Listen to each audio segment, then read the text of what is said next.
Hey my fellow YouTubers out there, this is Kurt from Kurt's Place. In this video we're going to have Las Vegas fun things to do on a budget. This is a video I made up that has basically 10 things you can do to have fun in Las Vegas on a budget. At the end of the video, if you'd like to, go ahead and feel free to leave comments below in the comment window below. And also if you'd like to, go ahead and subscribe. That way you can keep up with the latest videos that I have coming out. Thank you. Enjoy the video. Number 10 is the Deuce Bus service. While in Las Vegas, I recommend using the Deuce Bus service to get around Las Vegas along the Strip. The bus basically travels 24 hours between Mandalay Bay and the Fremont Street Experience. You can buy tickets for the bus at certain station kiosks, at certain stations, or on the bus itself. Now, the thing to keep in mind about the bus is you're going to see very nice views when you're on the bus of the Strip and surrounding properties. But there's one thing to keep in mind. The Deuce is not the most efficient way to get around Las Vegas. It does make quite a few stops along the way, and during the summer months when the bus is very busy, there may be times that the bus may pass you by because it's full. And the best thing to do is just try to use the bus as much as you can. I enjoy the Deuce, and I use it every year I go to Las Vegas. I find it to be a very handy, economical way to get around Las Vegas. See for yourself.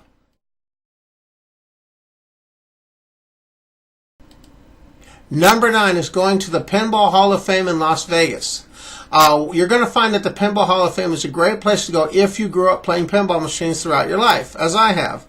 When I was at the Pinball Hall of Fame, I played basically 20 different machines all throughout the years of when I grew up, and they were there. And the thing nice about the Pinball Hall of Fame is you don't have to pay an entry fee to get in there. You pay for what you want to play when you're there.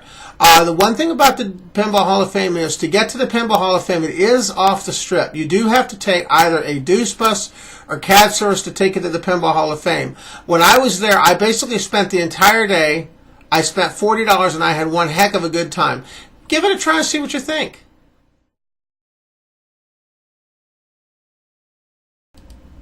Number 8 is going to the Adventure Dome theme park at Circus Hotel and Casino.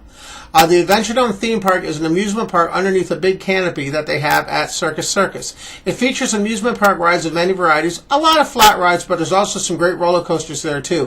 One of my favorite roller coasters is called the Canyon Blaster, and I believe it's the world's only double loop, double indoor corkscrew roller coaster, and it is an amazing ride, and I really enjoyed it. While you're also there, you can either buy rides individually with tickets, or you can get an all-day ride wristband. They have various places throughout the dome that sell these, and you're going to find that the temperature inside there is perfect because it's under a glass dome. It's a very unique place to visit while in Las Vegas. Give it a try.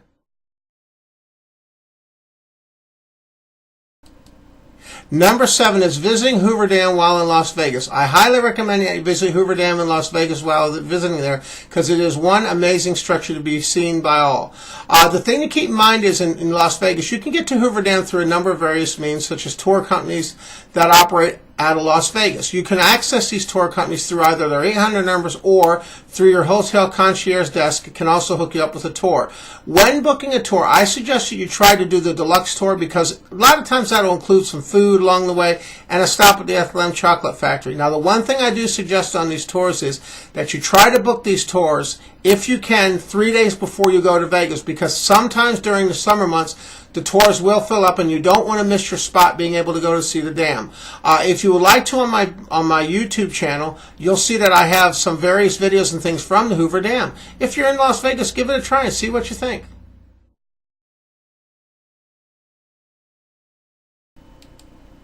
Number 6 is going to New York Hotel and Casino in Las Vegas. New York has a very cool roller coaster that runs outside the property called the Rollercoaster. You can access the roller coaster at the back of the property. In addition to the roller coaster, they also have a very cool game room and arcade in there as well.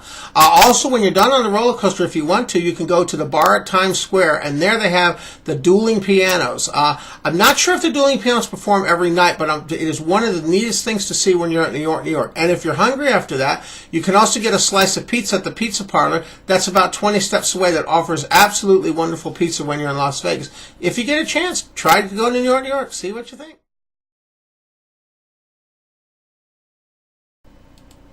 Number 5 is the Fountain Show at Bellagio. The Fountain Show at Bellagio is one of those experiences that everybody should have at least once in their lifetime. The Bellagio Fountains are fountains that are basically located in the center of the property in a humongous lake. You're going to see water that will shoot up unbelievably high. You can't believe how high it is. It's as high as a hotel property itself. The one thing to keep in mind when you're at the Bellagio is you want to try to get located as close to the center of the lake as you can for the best views. I suggest when you're doing the fountains at Bellagio that you check their website to see what currently they have going on at the fountains at Bellagio. The thing also to keep in mind is that during times of bad weather, if there's high winds, sometimes the fountain shows at Bellagio will not run. So just check their website before you go there to see what's happening at Bellagio. Enjoy. Number 4 is the volcano eruptions at the Mirage Casino. The volcano eruption show at the Mirage Casino is one of those things that's very neat to see while you're in Las Vegas.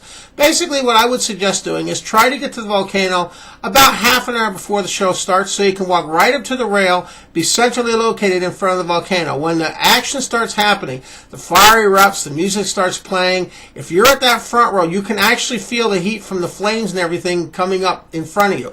And also the music is absolutely phenomenal. Now, the one thing I do suggest when you're at the volcano is you need to make sure you check the weather forecast ahead of time. Things like high winds and things like that can cause the show not to go on. Normally what I do when I go there is I usually check their Facebook page to see the status of the show. Normally they'll have a status of the show listed there.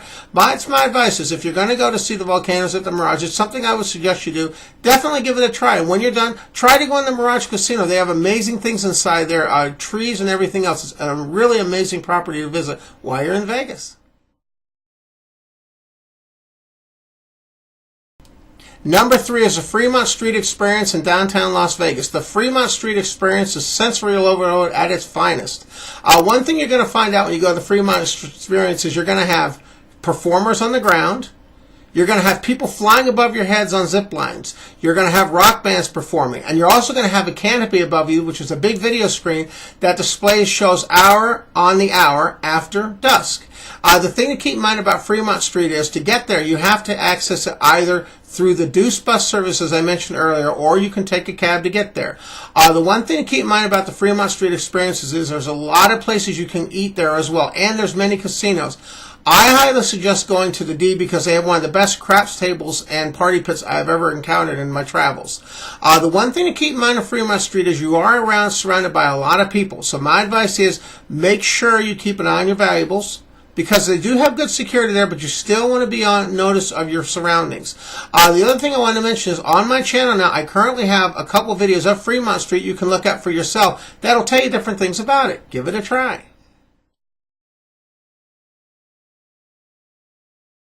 Number 2 on my list is the McDonald's down the street from Harrah's and the Flamingo. This McDonald's is cool for a number of different ways. One of the things I really like about this McDonald's is they have a balcony. You can actually sit out on the balcony, look across the street, see the Mirage Casino and Hotel. Also, you can check out fancy cars that are going by on the Strip. During a sunny day in Vegas, this is one of the greatest places to eat that I can find. It's also very economical, too. The thing that's nice is it's not a long ways to get to the hotels, so that's one of the things that makes it very unique. It's the fact you can eat, take in the sights, and have a lot of fun, too. And my number 1 thing to do when you're in Vegas on a budget is to stay at the fabulous Flamingo Hotel.